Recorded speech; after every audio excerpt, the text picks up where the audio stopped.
Bonjour à tous, bonjour à toutes, bienvenue pour ce temps du mot du pasteur. Donc, c'est une joie de se retrouver tous ensemble. C'est un moment de communion que nous partageons et nous bénissons vraiment le Seigneur qui nous permet d'être connectés tous ensemble par la grâce de Dieu. Et aujourd'hui, nous allons partager on va terminer la série sur 5 exigences pour que prier devienne ou redevienne un plaisir. Donc, nous allons d'abord prier, recommander ce temps entre la main de Dieu et ensuite nous allons commencer le partage. Seigneur, merci encore pour ces temps précieux, ces moments combien importants, Seigneur, que tu nous donnes de passer. Et nous reconnaissons que c'est toi qui nous fais grâce, c'est toi qui nous enseigne, c'est toi qui nous inspire, c'est toi qui nous guide, c'est toi qui nous porte par rapport aux différents enseignements que tu nous donnes, parce que tu as dit que l'homme ne vivra pas de pain seulement, mais de toute parole qui sort de ta bouche. Et nous reconnaissons que dans ces moments, Père, c'est vraiment toi qui nous parles, c'est vraiment toi qui nous construis, c'est vraiment toi qui nous bâtis, c'est toi qui nous fais grâce. Alors, fais-nous grâce encore ce midi. Inspire-nous, donne-nous la parole dont nous avons besoin, porte-nous par ton inspiration. Père, nous te remercions pour tout ce que tu as fait, ce que tu as accompli. Au nom de Jésus, Amen, Amen, Amen. Gloire à Dieu. Donc, comme je le disais, nous bénissons vraiment le Seigneur qui nous a conduits depuis quasiment 2 mois, donc tout le mois de janvier, tout le mois de février, où nous avons parlé sur 5 exigences pour que prier devienne ou redevienne un plaisir. Nous avons assisté sur l'importance de la prière, je ne reviendrai pas dessus, mais nous avions basé notre enseignement sur Ésaïe 59, verset 1 à 2, Ésaïe 59, verset 1 à 2.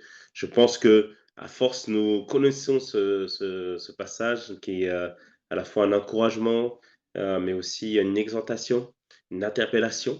Ce passage est d'abord un encouragement parce qu'il nous dit que non, la main de l'Éternel n'est pas trop courte pour sauver, ni son oreille trop dure pour entendre. Ésaïe 59, verset 1. Et verset 2, il dit mais ce sont vos crimes, vos fautes, vos désobéissances qui mettent une séparation entre vous et votre Dieu.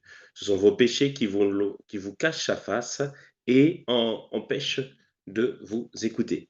Donc ce verset, c'est un encouragement parce qu'on voit on voit que Dieu veut agir, on voit que Dieu veut nous entendre, mais c'est une interpellation parce qu'il y a des attitudes, il y a des dispositions de cœur qui nous mettent une séparation entre nous et Dieu, qui nous empêchent d'entendre la voix de Dieu ou qui nous cachent sa face, c'est-à-dire qui nous empêchent de le rencontrer. Parce qu'une sœur m'a posé la question, mais finalement, ça veut dire quoi que prier devienne un plaisir? Qu'est-ce que ça veut dire dans ce mot que ça devienne un plaisir? C'est tout un ensemble. C'est-à-dire que on prend plaisir tout simplement à être dans sa présence. C'est-à-dire qu'on apprécie la prière.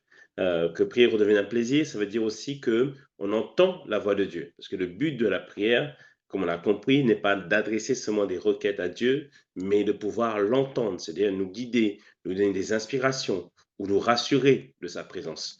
Donc là, ça devient un plaisir. Mais c'est aussi pouvoir obtenir des résultats, c'est-à-dire que je prie et je vois Dieu agir, je vois la situation bouger, ou je vois mon cœur être transformé, ou le cœur des personnes pour lesquelles je prie être transformé au fur et à mesure. Donc tout ça, ça définit la notion de plaisir. Et nous avons dit que pour que justement que prier redevienne un plaisir, il y avait plusieurs exigences. On en a vu plusieurs, on en a vu 4, et on va voir la dernière aujourd'hui. Donc on a vu que première chose, que prier de manière inspirée et entendre Dieu, c'est-à-dire pour que ça devienne un plaisir, cela exige d'être sincère. La sincérité, c'est d'être transparent devant Dieu, et notamment la sincérité, c'est surtout de reconnaître nos fautes, reconnaître nos erreurs, reconnaître que nous n'y sommes pas, reconnaître que lorsqu'il y a en nous des attitudes d'inquiétude, de doute, de peur, de honte, de culpabilité, que cela est un frein pour la relation avec Dieu. Donc, la première exigence, c'est d'être sincère. La deuxième exigence, c'est la détermination.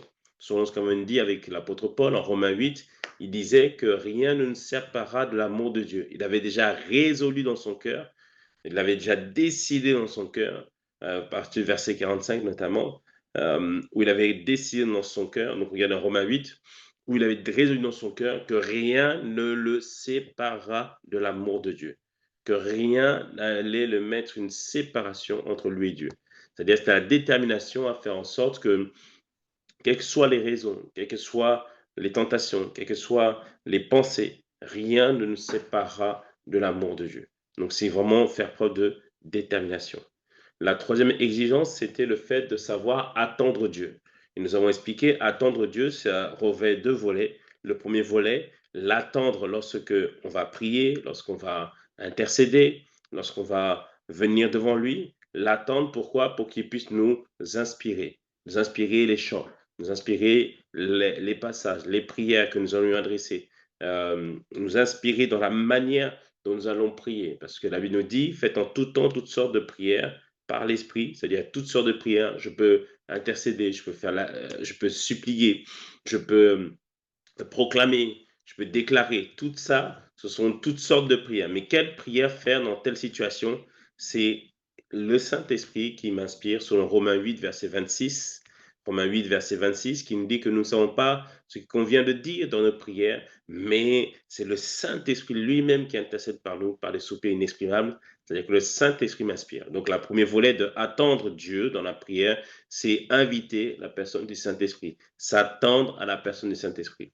Et le deuxième volet, Habakkuk 2, versets 2 et 3, qui nous dit que la prophétie est certaine, elle est pour un temps marqué. Si elle tarde, attends-la. Donc, c'est cette notion de attendre Dieu maintenant par rapport à la manifestation de la promesse ou l'exaucement, c'est-à-dire d'entendre une parole de Dieu. C'est-à-dire que quand je prie, je m'attends à lui et je l'attends. Il va me répondre, il va me donner une instruction et il va me conduire pour la suite. Donc, attendre Dieu, c'est la troisième exigence. Il y a deux volets, l'attendre afin qu'il aspire et l'attendre dans la prière, dans la louange, dans l'adoration, l'action de grâce, pour qu'il donne l'exaucement, pour qu'il donne la parole dont j'ai besoin. La quatrième exigence, c'est, on a commencé à en parler la semaine dernière, c'est que on doit être endurant. Endurant nous parle de l'endurance. L'endurance, nous qui avons fait les cours de sport de EPS à l'époque, éducation physique et sportive. Donc, l'endurance, c'était lorsque le professeur de sport nous encourageait à courir 15 minutes sans s'arrêter, 20 minutes sans s'arrêter, 1 heure sans s'arrêter. Et oui, 1 heure sans s'arrêter. Donc, c'était des épreuves de sport. Et donc, on réalise que la prière s'apparente plus à un marathon qu'à un 100 mètres. Ça s'apparente, pardon, plus à un marathon qu'un 100 mètres. C'est-à-dire que je dois faire preuve d'endurance, de détermination, pas seulement de détermination, mais de résistance. C'est-à-dire que je dois être capable de durer dans le temps. Et on a compris que certaines prières vont exiger que je puisse prier longtemps. Certaines prières vont exiger que je puisse revenir tous les jours devant le Seigneur pour m'attendre à lui et pour espérer en lui. Jésus nous le montre, en Luc 18 où il dit, verset 1, voici une parabole qui nous démontre que l'on ne doit pas se relâcher, mais qu'on doit toujours prier. Et ça, c'est la parabole du juge inique où cette femme veuve vient devant Jésus et elle continue à prier, elle continue à s'attendre à Dieu. Et Jésus dit que Dieu ne fera-t-il pas justice à ses élus qui crient à lui jour et nuit. Donc c'est la notion de endurance, de durée. Et l'apôtre Ivan nous dit souvent que l'exposition au soleil n'a pas le même effet si tu restes 10 minutes ou si tu restes 1 heure, si tu restes 2 heures, si tu restes 3 heures, ça n'a pas du tout le même effet.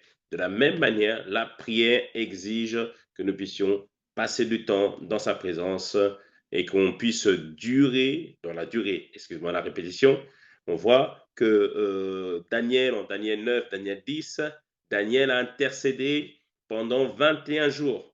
Et la Bible nous dit que l'ange est arrivé auprès de lui en Daniel 10.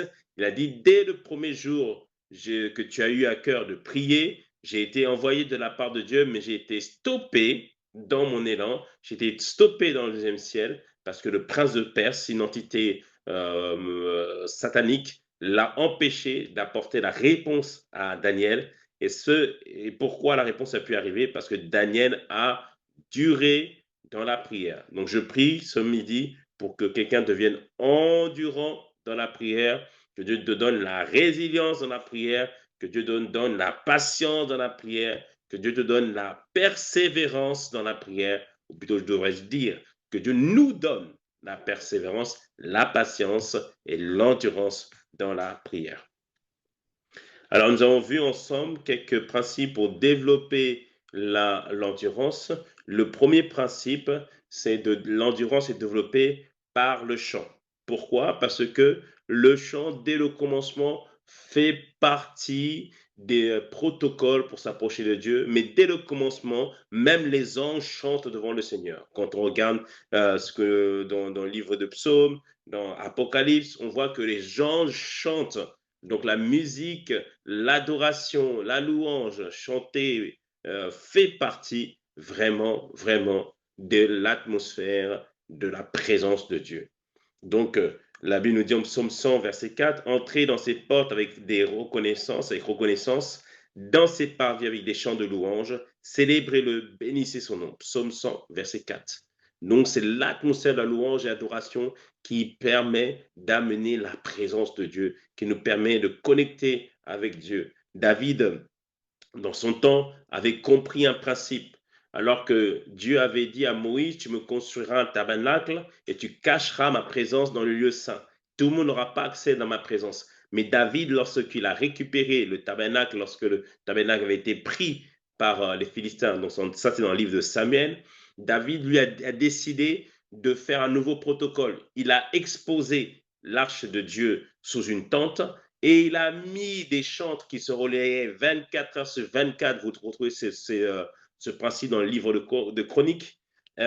Et il a mis des chantres qui chantaient devant Dieu, devant l'arche de Dieu, 24 heures sur 24. Et la louange, l'adoration qu'il a faite a permis d'accommoder la gloire de Dieu. Donc tout le monde pouvait regarder la gloire de Dieu, alors que normalement, les gens n'avaient pas le droit. On voit que la louange, l'adoration a permis à la gloire de Dieu de pouvoir être visible par tous. Donc je prie ce midi que Dieu nous donne d'être des véritables adorateurs. Oui, bien aimé, la louange dont on parle, ce n'est pas destiné aux chantres, ce n'est pas destiné aux belles voix, mais c'est destiné au cœur pur, au cœur sincère, au cœur désiré de Dieu, qui l'invite par le chant, qui l'invite par un cœur pur et des mains pures qui s'élèvent vers lui pour que sa présence puisse être manifeste au milieu de nous. Amen. Donc le chant amène la présence de Dieu. Mais le chant me permet d'être endurant dans sa présence parce que lorsque les mots ne suffisent pas, la mélodie permet de poursuivre le temps de prière. Donc la mélodie permet que je puisse durer plus longtemps dans sa présence. Mais on ne chante pas juste pour chanter. On chante vraiment inspiré par Dieu, selon la situation, selon la saison ou selon tout simplement le chant qui montre dans notre cœur. Donc je j'augmente mes temps de prière parce que je vais y mettre des temps de louange et des temps d'adoration. Ensuite, on a expliqué que une louange il y a deux types de louanges qui touchent encore plus le cœur de Dieu. C'est la louange par le chant nouveau. Le chant nouveau, c'est lorsque, bien aimé, les mélodies écrites par d'autres, les chants inspirés par d'autres, les paroles que les d'autres ont écrites ne suffisent pas. J'ai besoin de chanter un chant qui vient spécialement de mon cœur, un chant qui correspond particulièrement à ma situation. Et la Bible nous parle de cela en disant que c'est un chant nouveau.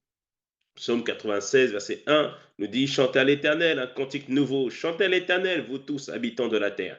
Il dit ici, chantez à lui un cantique nouveau. Il y a un cantique pour aujourd'hui. Il y a un cantique pour cette situation. Dieu veut que tu puisses lui chanter, pas une mélodie qui vient des autres, mais une mélodie que le Saint-Esprit t'inspire et qui vient directement de toi. Dieu veut que tu puisses lui chanter, lui adresser des paroles, pas écrites par quelqu'un d'autre, mais inscrites dans les tables de ton cœur, qui viennent directement de ton cœur. Alléluia, c'est ça le chant nouveau.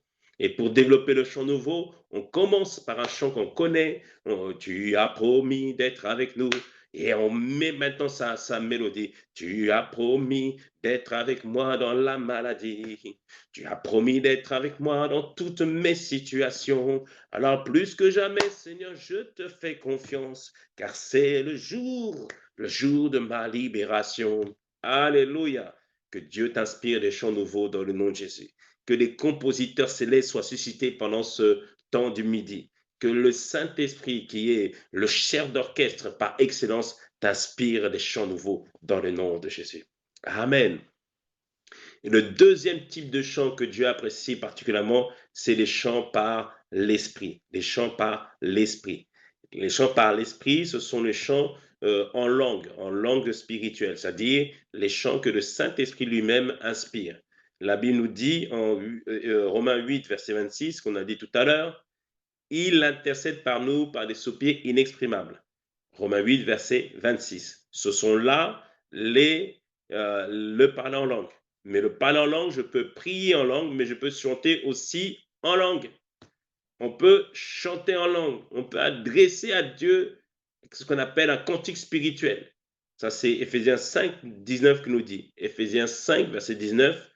Entretenez-vous par des psaumes, par des hymnes et par des cantiques spirituels, chantant et célébrant Dieu de tout votre cœur, les louanges du Seigneur.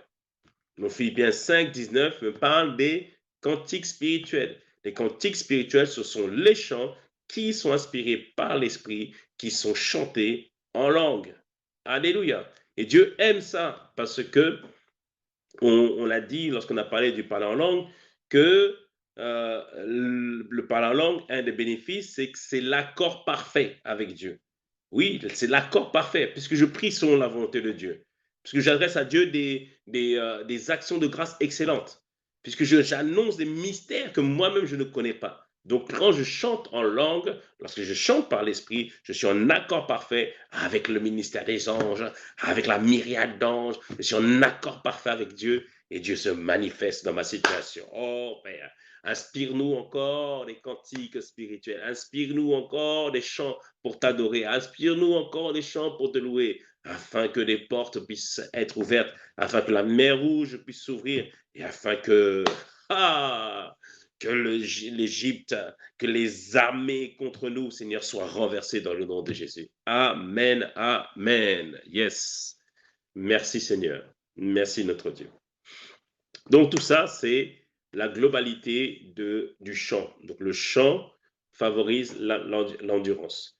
Deuxième manière de favoriser l'endurance, on en a un peu parlé, c'est la prière par l'esprit. Donc j'en parlerai pas là aujourd'hui puisqu'on a abordé pas mal sur la prière par l'esprit. Donc lorsque je reçois le baptême du Saint-Esprit, je parle de nouvelles langues. Donc lorsque je ne sais pas comment prier, bien aimé, selon 1 Thessaloniciens 5, verset 17, où Jésus nous dit « Priez sans cesse ». Comment je fais pour prier sans cesse? Le français ne suffit pas, il me faut prier par l'esprit, intercéder par l'esprit, ou la prière en langue. Donc on n'insiste pas dessus parce qu'on en a parlé beaucoup, on a parlé aussi au culte. Donc prie beaucoup en langue, tu verras que tu vas durer un peu plus dans la prière. Et quand je regardais certains pasteurs, ils disaient certains arrivaient à prier 8 heures par jour, d'autres 9 heures par jour. Je me disais, mais comment c'est possible? Mais en fait, je me suis aperçu que beaucoup, en fait, prient vraiment 80% de leur temps en langue ou en esprit. C'est comme ça qu'on arrive à durer et à faire des longs temps de prière. Quand tu pries par l'esprit, tu peux le faire pendant que tu es en train de travailler, si bien sûr ça ne nécessite pas que tu mobilises toute ton intention à ce que tu fais. Tu peux le faire alors que tu es en train de conduire, tu peux le faire alors que tu es en train de te balader. Donc du coup, la prière par l'esprit va vraiment favoriser l'endurance. Et puis quand on prie par l'esprit, on fortifie son notre intérieur, on est en train d'être édifié, on est en train de faire de la musculation, on est en train de faire en sorte que nous devenons de plus en plus forts par la grâce de Dieu. Par la grâce de Dieu. Donc, je ne reviendrai pas par rapport à ce sujet parce qu'on en a quand même pas mal parlé de la prière par l'esprit. Mais je vous donnerai quand même un passage à retenir. 1 Corinthiens 14, versets 14 et 15. L'apôtre Paul nous encourage à prier par l'esprit, mais aussi à chanter par l'esprit. 1 Corinthiens 14, versets 14 et 15. Car si je prie en langue, mon esprit est en prière, mais mon intelligence demeure stérile. Pardon. Que que faire donc? Je prierai par l'esprit, mais je prierai aussi par l'intelligence. Je chanterai par l'esprit, mais je chanterai aussi par l'intelligence. Donc l'apôtre Paul nous encourage ici à prier par l'esprit, mais aussi à prier par l'intelligence, à chanter par l'esprit, mais à chanter aussi par l'intelligence. Et une autre version dit, il priera plus en esprit, mais aussi en intelligence. Il chantera plus en esprit, mais aussi en intelligence. Que Dieu nous inspire vraiment dans nos temps de prière et que nous puissions développer l'endurance dans la prière par la prière par l'esprit et le chant par l'esprit. Donc, on a vu, l'endurance est développée par la pratique du chant. Et le chant, même si tu ne chantes pas très bien, Dieu entend ton chant. Amen. Tout le monde n'est pas appelé à être chanteur à l'église, mais tout le monde est appelé à être un adorateur par la grâce de Dieu. Deuxième chose, on a dit la prière et l'endurance dans la prière est développée par la prière par l'esprit. Troisième chose, l'endurance dans la prière est endurée et encouragée et développée. L'endurance dans la prière est développée par le jeûne. Oui, bien aimé, le jeûne, c'est une habitude. Jésus, lorsqu'il dit dans Matthieu 6, il ne dit pas quand vous jeûnez, il dit si vous, voilà, plutôt il ne dit pas si vous jeûnez, il dit quand vous jeûnez. Donc c'est une habitude. C'est pas un accident de jeûner. Jeûner n'est pas que quand il y a les 21 jours à l'église, quand il y a 40 jours à l'église. Non, on doit en faire une habitude spirituelle. Et le conseil que je vous donne, prenez au moins une journée de jeûne par semaine, selon vos dispositions, selon votre temps, où vous mettez du temps à part avec le Seigneur, donc vous jeûnez la journée, et après vous prenez un temps de prière, soit tout seul, ou soit un temps de prière collectif. Donc c'est le conseil que je vous donne, ça développera votre endurance dans la prière. Alors, jeûner, c'est s'abstenir d'aliments, mais afin de vaquer à la prière. Jeûner n'est pas seulement prier, mais jeûner, bien aimé, c'est aussi une bonne attitude qui va faciliter la connexion pardon, de votre homme intérieur avec le Saint-Esprit. Par le jeûne, on assujettit notre corps, c'est-à-dire que on oblige à notre corps on impose à notre corps à obéir, c'est-à-dire le corps a faim, on va dire non, aujourd'hui nous allons jeûner. Et c'est un bon moyen, bien aimé, d'apprendre à résister à la tentation. Par le jeûne, on humilie notre âme, c'est-à-dire que on ne fait pas notre volonté, on fait la volonté de Dieu. Par le jeûne, notre chair est affaiblie. Rappelle-toi, la chair, c'est la voie des cinq sens, puisque nous sommes en train d'assujettir notre corps, en train de faire preuve de discipline, donc la chair ne prend pas le dessus. Et par le jeûne, notre esprit devient sensible aux choses spirituelles et plus fort lorsque nous commençons à prier. Donc le jeûne est vraiment important. Mais le jeûne qu'on doit faire, c'est aussi avec un cœur sincère. Je vous conseille de méditer sur Ésaïe 58, qui nous parle du jeûne sincère. Ésaïe 58, justement, donc du verset 4, vous lirez à la maison jusqu'au verset 11, où il nous enseigne c'est quoi le vrai jeûne.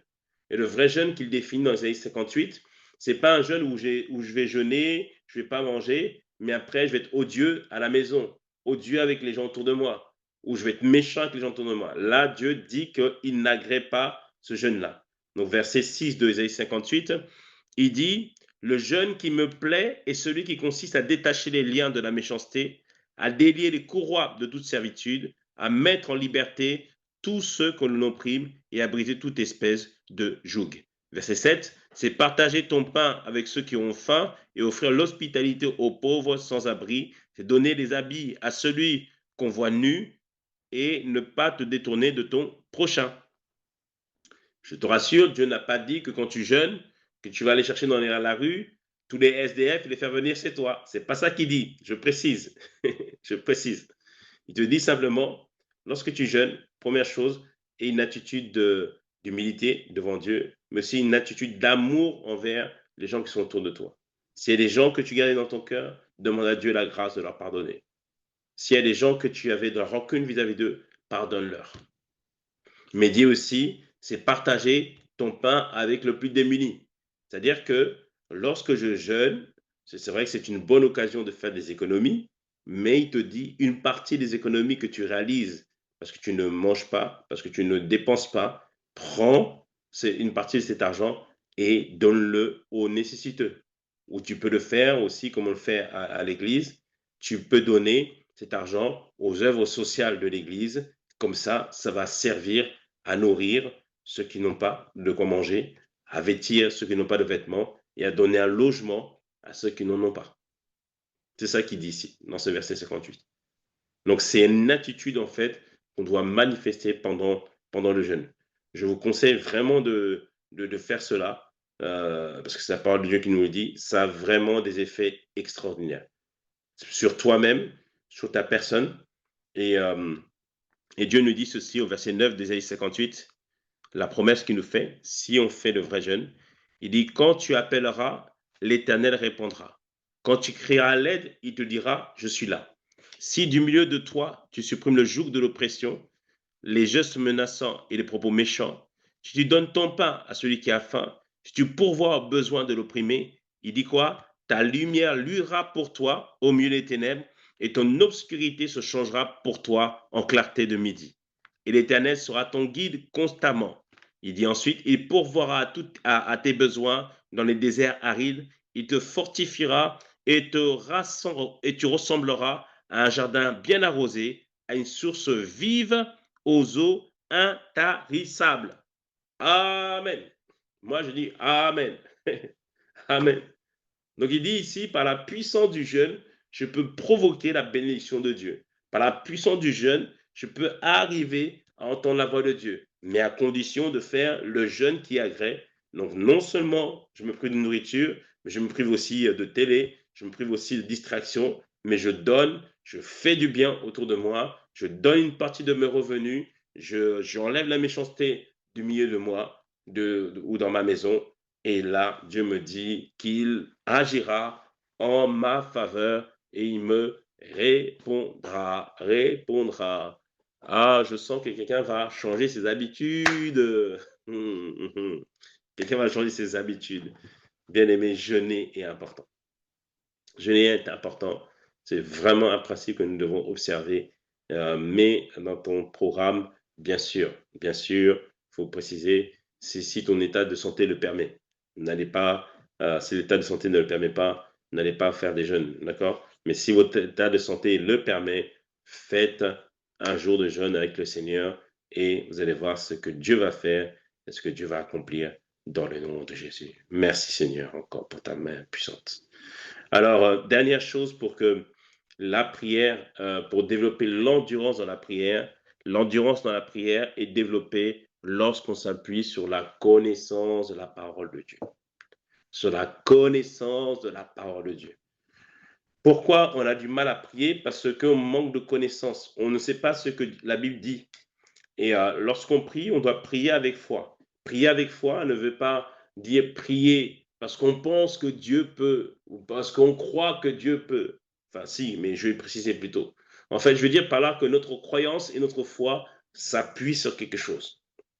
Et Hébreux 11, verset 1 nous dit, Or la foi est la ferme assurance des choses qu'on espère, une démonstration de celles qu'on ne voit pas. Le terme ferme assurance, c'est hypostasis, qui veut dire que ma foi repose sur un fondement. Ma foi repose sur une base. Et cette base-là, c'est la parole de Dieu. Donc quand je vais prier, la parole de Dieu est là pour me soutenir afin que je puisse prier, afin que je puisse intercéder. Et quand plus on a de paroles, plus on a des choses à dire à Dieu. Quand je sais dans telle situation, il y a tel verset qui me dit, tel autre me le dit, tel témoignage dans la Bible le dit, alors je sais que Dieu peut le faire et que Dieu puisse l'accomplir et puisse se réaliser. Isaïe 43 nous dit aussi que viens devant moi, plaide, viens, ranime ma mémoire. Et il faut ranimer la mémoire de Dieu en lui présentant ce que dit sa parole. Et souvent, on a du mal à prier parce que, oui, non, on ne sait pas ce qu'il y a dans la parole de Dieu. Donc, je vous encourage vraiment à prendre, il y a plusieurs outils, il y a des applications, il y a des livres, il y a des journaux, ou des journaux, pardon, qui permettent de lire la Bible en 6 mois, en 1 an, en 2 ans, en 3 ans. Comme ça, au fur et à mesure, tu seras construit. Donc, Ésaïe 43, verset 26, réveille ma mémoire, plaidons ensemble. Donc, le but, c'est de grandir et au fur et à mesure d'arriver à avoir la parole plus seulement dans sa Bible, mais aussi dans son cœur et dans sa bouche. Parce que jour de la détresse, parfois, tu n'as pas le temps de chercher le verset. Mais si tu l'as lu, Le Saint-Esprit lui-même va te rappeler ce que tu as lu. Et il est vrai que le Saint-Esprit peut, dans un moment de prière, nous conduire à regarder un passage qu'on n'a jamais lu. C'est vrai, ça arrive. Mais la plupart du temps, il te rappellera les choses que toi-même tu as lues. Parce qu'il dit, Jésus dit, il vous rappellera toutes choses, n'est-ce pas? Mais si tu s'il n'y a, s'il y a rien à rappeler, oh, c'est chaud. Oh, que Dieu nous fasse grâce. Que Dieu nous fasse grâce. Donc, il faut se nourrir de la parole de Dieu. Ainsi, le Saint-Esprit nous aidera. Ainsi, le Saint-Esprit pourra nous aider par la grâce de Dieu. Oh, merci Seigneur. Merci pour ta main puissante. Merci pour ta main de grâce. Merci. Jean 14, verset 26. Jean 14, verset 26. Laissez-moi vous lire ce passage afin que tu ne l'oublies pas, afin que tu puisses le retenir, afin que tu puisses. Mais le consolateur, l'Esprit Saint, que le Père enverra en mon nom, vous sera toutes choses et vous rappellera tout ce que je vous ai dit. Mais comment il peut te rappeler si tu ne le lis pas? Mais ça change maintenant. Ça change aujourd'hui. Ça change now, au nom de Jésus, par la grâce de Dieu. Amen. Et ça, c'était la 4e exigence. Prier, pour que prier redevienne un plaisir, ça exige d'être endurant dans la prière. Donc, on a vu le chant, on a vu le fait de prier par l'esprit, on a vu le jeûne, on a vu le fait de méditer la parole, de s'appuyer sur la connaissance de la parole de Dieu. Et la dernière exigence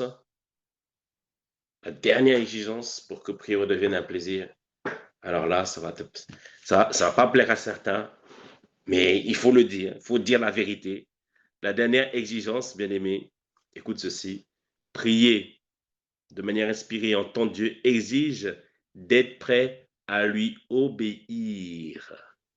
Ça exige d'être prêt à lui obéir.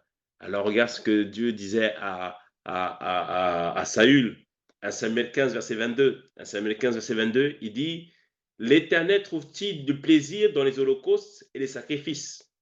C'est-à-dire qu'on peut faire des sacrifices, donner une grosse offrande à Dieu, sacrifier beaucoup de son temps, prier, faire beaucoup de jeûnes. Mais il dit, est-ce qu'il trouve plus plaisir dans ces holocaustes et sacrifices, comme dans l'obéissance à la voix de l'Éternel? Il dit, l'obéissance vaut mieux que les sacrifices et l'observation de sa parole vaut mieux que la graisse des béliers. Saül avait décidé d'offrir un holocauste à Dieu, alors que Dieu lui avait dit, Saül, laisse, ça va pas être toi qui vas faire cela. Et puis là, il avait aussi, alors ça c'était en Samuel 13, en Samuel 15, c'est parce que on lui avait dit de tuer tous les troupeaux de Agag. Agag, c'était une image du diable en fait. On lui avait dit, tu dois tout tuer. Et lui, il avait décidé d'épargner Agag et d'épargner les meilleurs troupeaux. Mais Samuel lui dit, mais non, Dieu t'avait dit de ne pas prendre ça. Et c'est là qu'il lui dit, est-ce que l'obéissant ne vaut-il pas mieux que tous les sacrifices, en fait? Donc, pour que Dieu puisse nous parler, que Dieu puisse nous instruire, il faut que nous soyons prêts à lui obéir, que nous ayons un cœur pour lui obéir. Parce que Dieu ne nous donnera pas forcément ce qu'on veut, mais il nous donnera ce dont on a besoin.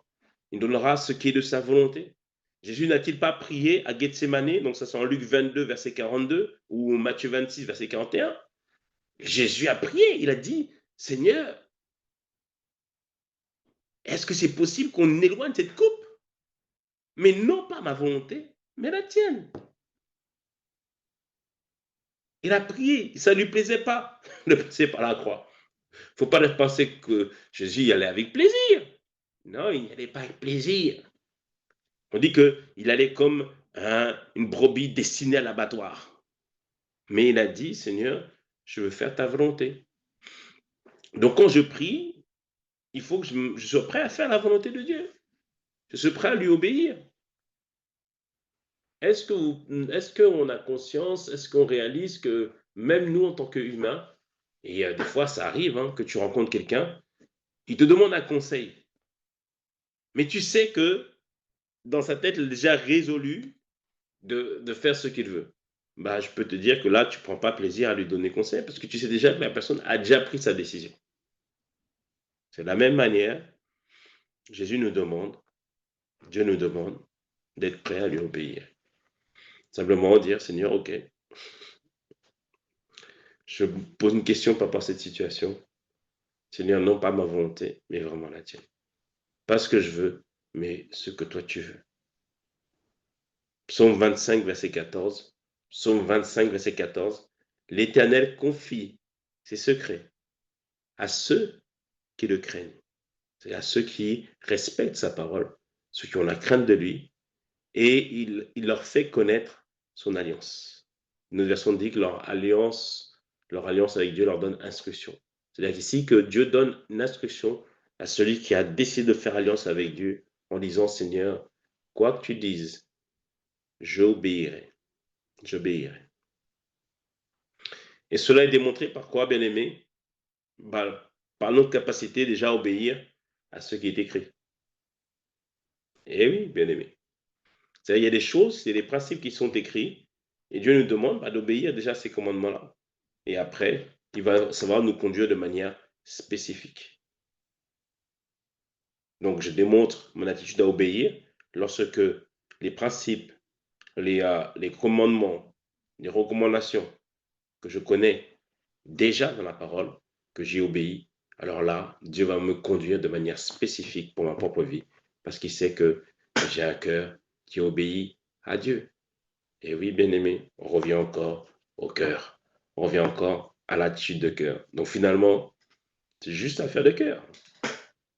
C'est juste une affaire de cœur. Amen. Et oui, bien-aimé. Mais comprenons bien, c'est une chose que Dieu n'est pas loin. Dieu n'est vraiment pas loin. Dieu est auprès de nous. Dieu est en nous par son esprit. Et il désire vraiment parler à tout à chacun. L'apôtre Ivan dit souvent une chose, il dit que la voix d'un père ne s'enseigne pas. C'est-à-dire que la connaissance ou la reconnaissance de la voix du Père se fait à force d'habitude, à force de communion, à force de temps passé avec le Père. C'est comme ça qu'on finit par reconnaître sa voix. Donc, ça nous encourage à passer du temps dans sa parole, à passer du temps dans les enseignements, à passer du temps dans la prière.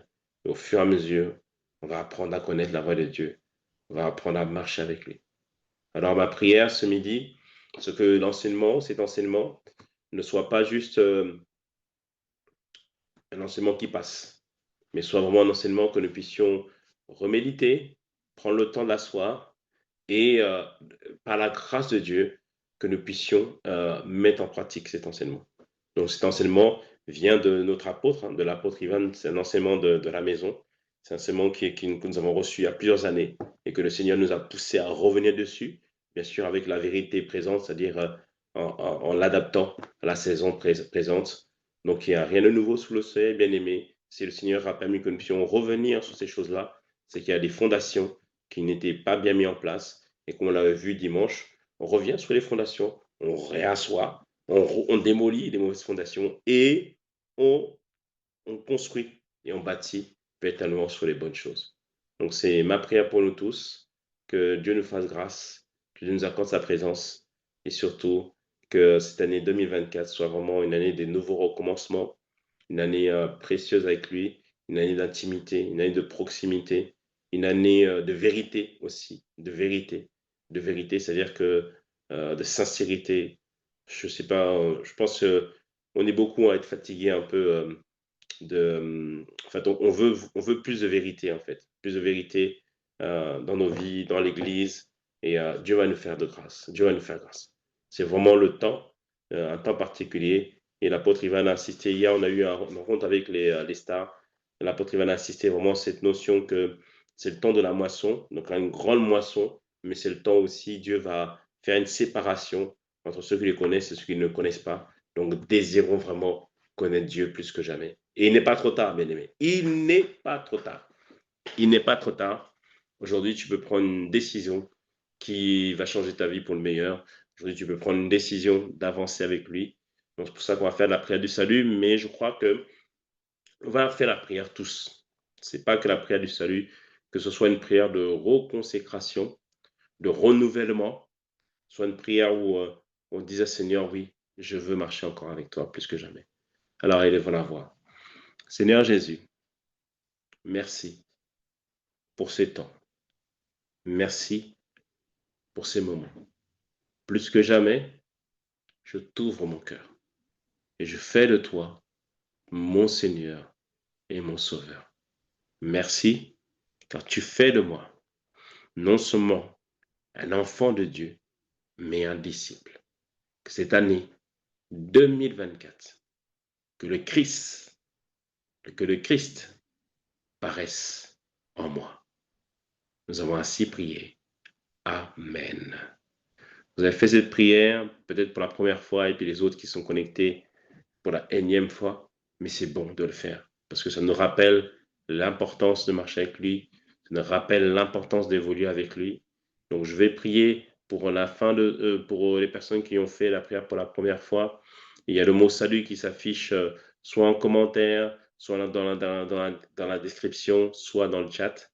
Envoyez le mot salut, on va prendre contact avec vous pour les personnes qui renouvellent leur engagement avec Dieu ou qui font la prière pour la première fois. Je vais prier pour vous et nous allons prier pour la fin de ce temps. La semaine prochaine, on n'aura pas le mot du pasteur, donc on se retrouvera la semaine d'après et là, on prendra un temps de questions-réponses. Ok, on va prier, on va rendre grâce à Dieu. Seigneur, merci vraiment pour toutes les personnes qui se sont tournées vers toi. Merci pour les frères et les sœurs, Seigneur, qui ont décidé de marcher avec toi. Seigneur, c'est ta promesse que lorsque quelqu'un vient à toi et qu'il le fait d'une manière sincère, tu viens habiter en lui par le Saint-Esprit. Tu viens déverser en lui ton amour. Tu viens déverser en lui un nouvel esprit. Alors, Père, merci parce que nous croyons en ce que tu es en train de faire et nous croyons en tout ce que tu es en train d'accomplir. Que ta grâce repose, Seigneur, sur nos frères et sur nos sœurs. Que ta grâce repose sur nous tous, que tu nous accordes, Seigneur Père, une nouvelle dimension de prière, une nouvelle dimension de communion et d'intimité. Père, nous te remercions, nous t'avons ainsi prié au nom de Jésus et nous disons Amen, Amen, Amen.